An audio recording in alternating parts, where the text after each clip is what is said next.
Suddenly एक गरीब को आप उठाते हैं और एक महल में पहुंचा देते हैं। अब उस महल में बहुत सारी चीजें हैं, बहुत सारी अलमारियां हैं और उनकी चाबियां जो हैं वो उस व्यक्ति के पास है। लेकिन उस अलमारी में, हर एक अलमारी में अलग अलग चीजें रखी हैं और उसकी चाबियां मेरे पास हैं। जब तक मैं उनको खोलूंगा नहीं, मैं उनका बेनिफिट नहीं ले सकता हूं। जब आप मसीह में आते हैं तब आपको एक घर में रख दिया जाता है जिस घर में बहुत सारी अलमारियां हैं। चंगाई का वरदान, हीलिंग, डिलीवरेंस, मसा, बरकतें, हर एक चीज उस घर में रखी है।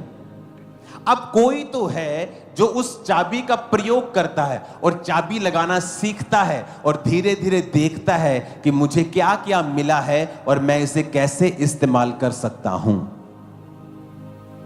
और कोई तो उन चाबियों को जेब में रख लेता है और सारी उम्र एक गरीब की तरह जीवन बिताता है, जबकि वो उस घर की सारी आशीषों का फायदा ले सकता था।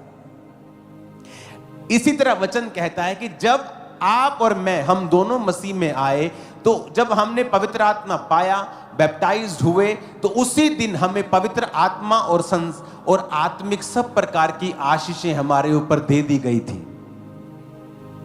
अब करना क्या है? अब मुझे जब पवित्र आत्मा मिला और मसा मिला, अब मुझे उस मसे को प्रोटेक्ट करना है और उसमें बढ़ना है। कैसे? अब मैं जब मसीह में आया तो मुझे देखना है कि क्राइस्ट के फिनिश्ड वर्क क्या है। मसीह के खत्म किए हुए कामों पर विश्वास करना है। और वो खत्म किए हुए काम क्या है जो परमेश्वर ने मेरे लिए कर दिए हैं ऑलरेडी। अब मुझे उनको चेक करना है और उनका फायदा लेना है। अब बाइबल पढ़नी है, मसीह को जानना है, अच्छे लोगों के साथ संगति करनी है, क्योंकि जो कुछ परमेश्वर ने मुझे दे दिया है मैं उसका बेनिफिट नहीं ले सकता हूं अगर मैं उसे समझता ही नहीं हूं। तो ऐसा दोस्त जो अन्य जाति है, जिसके पास बैठकर ये मैं फिल्मों और फलानी ब्लू फिल्म के अलावा और कुछ मैं देखने वाला और समझने वाला नहीं हूं, मैं ऐसे व्यक्ति के साथ संगति करके परमेश्वर के राज्य की बातें नहीं सीख सकता हूं। तो मुझे अपनी संगति अनॉइंटेड लोगों के साथ रखनी होगी। मुझे उन लोगों के साथ उठना बैठना है जो पवित्र आत्मा को समझते हैं, जो पवित्र आत्मा की सामर्थ्य को समझते हैं, जो एक दर्शन के तहत चलते हैं।